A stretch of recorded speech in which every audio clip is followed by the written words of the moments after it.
Hello everyone, Tina here. I hope your day is going fabulous. Thanks for joining me. Today we are going to do some stenciling. This is called the Flower Bunch Simple Layering Stencil Set. It creates that image and it is gorgeous. And there's a color guide to show you if you want to use your Altenew inks, the colors that you can use to create that. The bottom is your layering guide, step by step. It shows you the key points, how to line up your stencils to create that image. We're going to go ahead and open up the package, and I'm going to share with you what's in here. There's 4 stencils in total, and I've never did a layering stencil before, so I thought we would do this together. I was super excited about this. Okay, there is some little flyaway pieces. The 2 florals and the 2 berries, I'm going to keep. The positive pieces of those. The rest we're going to toss. They're just the positive pieces from the stencil. They included that in case you guys want to do a little masking. So these are the 4 stencils. Kind of look funny, but it creates a masterpiece, I have to tell you. To make this easier, I do have some pixie spray in my stash. I'm going to go ahead and spray the back of the stencils with that. That way it's easier to pick up and lift the stencils and not have them shift, and I don't have to worry about taping them down. Just makes the process faster. I'm going to take a card front panel, adhere it directly to my craft mat, which is it's the Altenew craft mat. I know I've gotten questions about my mat, but I'm layering my first stencil on my panel, and I'm using the layering guide right next to me as a guide. And basically the first layer is your leafy background. So just like a layering stamp, you'd want to use your lightest ink for the biggest area for your first stencil. So I'm using, all the inks that I'm using are little mini ink cubes. They're actually from a few different sets. This green is called Frayed Leaf, and it's from the floral ink set. I've used this before, but I love this color. I'm going to go ahead and add this, just using my finger dauber, going over the stencil, and it glides over beautifully. Now there's some key points on the stencil that tells you in red, it tells you how to line up your next stencil. So we're going to grab number 2. The stencils aren't numbered. Actually, if you guys wanted to take a Sharpie and number them, it'd probably be a little helpful. But you just use those key points on your packaging to line up stencil number 2. This one's going to go at a slight diagonal.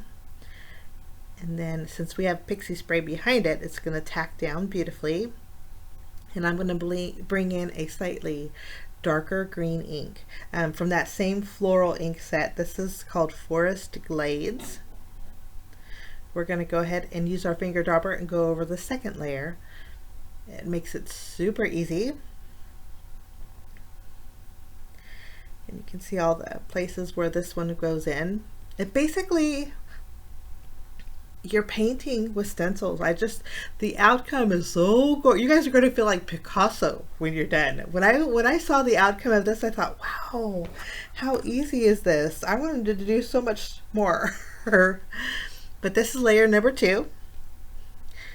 Turned out so pretty. Now you have a third layer for your leafy background, and I don't have a darker green ink, and I didn't want to mix my brands. So what I'm going to do is bring in a gray ink. I'm using one of the inks from the Tranquility mini ink cube set. I'm using a dark gray. It's called Dark Night. I'm going to go ahead and line up my my stencil number 3. And again, I'm using using my stencil packaging guide, telling me how to line it up. Basically, what you're doing is covering up your flowers. So I'm just making sure I don't have no extra areas there. That's tacked down, and this is again our Dark Night ink.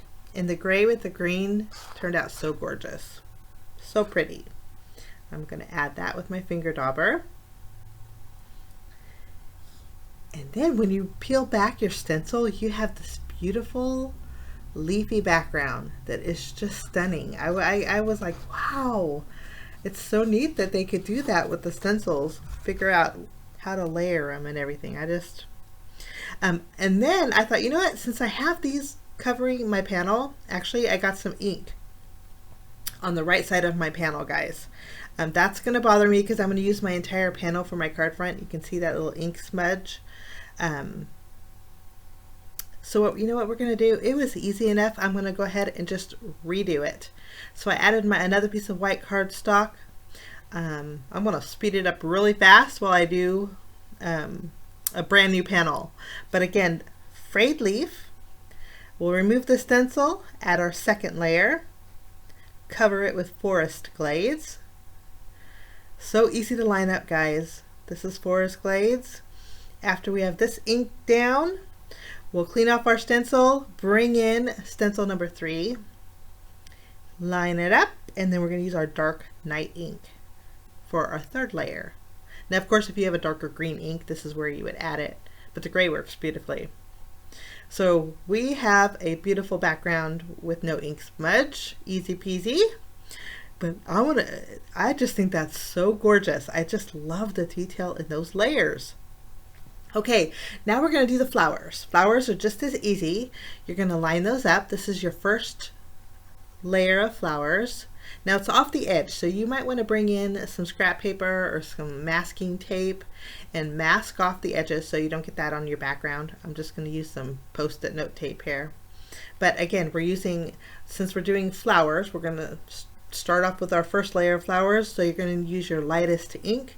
I'm using, again, some inks from the Floral ink mini ink cube set. This is called Frosty Pink. Very light, pretty pink. So once we have our first layer down, we're going to just remove our post-it note tape here. Actually, it's not post-it note tape, but it's like post-it note tape. We'll call it masking tape, but we're going to remove that, and then we're going to add our flower number 2. And to choose your flower number 2, you just want to look at your layering guide. That's what this one is. Basically, the rest of your flowers are on this stencil here. Now I'm using those key points to line it up. We'll tack it down. I'm going to mask off the top so I don't get ink on my panel. And then I'm going to use a slightly darker pink. This is Coral Berry. And we'll do a little shading with this.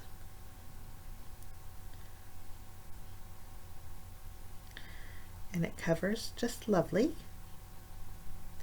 After we have our second layer down, there is I think 3 or 4 more layers to the flower. We're just going to go from the detail pieces to the center. So we're going to wipe off our stencil and then bring in our third layer, tack this down. Now here, guys, I messed up. I'm going to be using, for my third layer, I wanted to use my ruby red ink, but I'm not on my third layer stencil. I actually skipped to the 4th layer. So we're going to do a quick fix, but I'm using ruby red ink. Same, it's part of that same Floral mini ink cube set. We'll just wipe this off, remove our tape, and then we're going to go back to our third layer. Again, this is the 4th layer. I skipped ahead. I don't mean to confuse you guys, but we're going to go back to this layer, which is the 3rd layer, using our guide. And I don't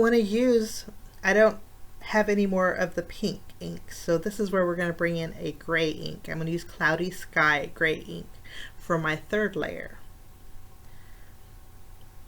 3rd layer, bring in our Cloudy Sky. Just grab our finger dauber here and ink this up.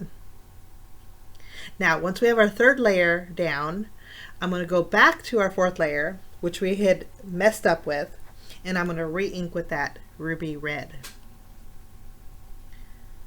And I'm just basically lining it up over what I had down there already. We're just going to make it a little more vivid because we backtracked. We'll add our ruby red. We'll wipe off our stencil and we are good.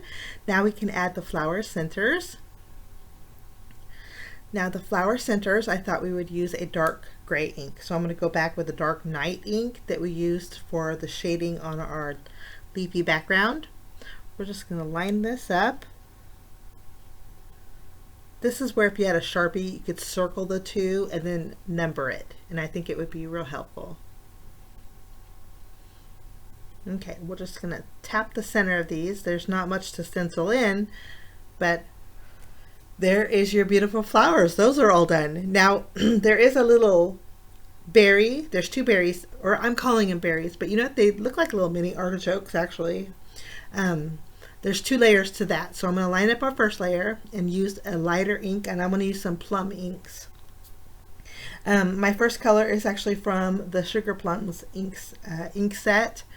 And so this is called Pale Mauve. We'll grab that and can go over our berries. I think to me these look like blackberries, but they could be little mini artichokes too. So if you wanted to use greens, you could. I think the picture on the packaging shows them as maybe some berries. But there is our Pale Mauve. Now I'm going to remove this first layer and go to the second layer.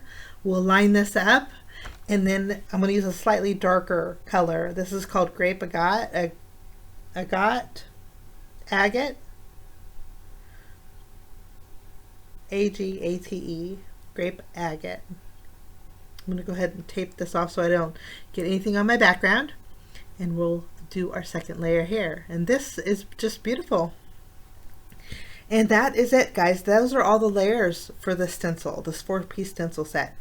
And once we lift this up, you're going to see how gorgeous it is. And I think this is way less stressful than the layering stamps, because I think you have more control. Because once your stencil is down, you know where it's going to stamp. I mean, where it's going to, where you can blend with your inks. But isn't that gorgeous? I just think that is so pretty. I just love this. Okay, I am going to use my paper trimmer and trim down my panel. Before we do that though, I do want to add some splatters. I want to just, since it's basically one layer, I like to doctor up my background. So I'm going to use the positive pieces of the stencil, line them up over our portrait here, and then we are going to bring in the craft mat, and then we're going to add some splatters. I'm going to be using my jet black. It is actually, I love this pen actually, it's so neat. It's a watercolor brush marker. It's part of the Winter Wonderland water brush marker set. But I'm just going to squirt some on my craft mat and then pick up some of that ink and do some little splattering. I don't mind if it goes on the leaves, I just didn't want it on the flowers. So we'll just do a little tapping. And then I do bring in my heat gun so we can dry our panel. But I love the way this turned out. I love the black splatters because it just makes those pink flowers pop. Once it's all dry, here's where I'm going to trim it down. I'm going to trim it down so it just leaves me a little bit on my card base. Now I didn't want to chop off one of my flowers, so on one of the sides I do end up cutting around the edge of the flower here on the top left. I just end up trimming a little bit off the top and then using my scissors to go around it. Okay, now for my sentiment, I'm going to use another one of the brand new release items. This is called the Fancy Celebrate die. It is so pretty. It will fit a card front, and it'll also fit it landscape or portrait style. But I didn't want to cover any of those pretty flowers. So you know what? I thought it's so pretty. I wonder what it would look like if I separated the sentiment. So that's what I'm going to do. I'm going to cut it between the E and the B. So we have Sella and then we have Bright, two different pieces. I'm going to go ahead and remove the release paper off of the foam tape that I added behind my panel. Place this in front of our card base, which is a standard A2 size card base. And I just think that's so pretty. I'm going to remove, I did pop up each one of these letters with foam adhesive for a little added dimension on my card. But the Celebrate, if you cut it, it's beautiful on its own, but I just, cutting it in two pieces gives you a little more options on your card front, and I think that looks gorgeous. Now I wanted to bring out a little bit more of the black splatter, so I'm bringing in some crystal drops, and any kind of enamel drops that you have would work, but I just added a few. And then the flower centers were just like a solid gray. I'm going to make them pop by just adding little dots with my white gel pen. I love doing this, and you can see how just it makes it stand out. It kind of pulls all that black. It makes it less harsh, I think. But that is my project today, guys. My project today is again part of a blog hop that's happening over at Altenew blog. Details for that are on my blog if you want to check it out. But there is a giveaway to go along with this. There's tons of fabulous inspiration, and encourage you guys to go visit and get inspired. Thank you so much for joining me. Have a fabulous day, and we will see you again real soon. Bye-bye.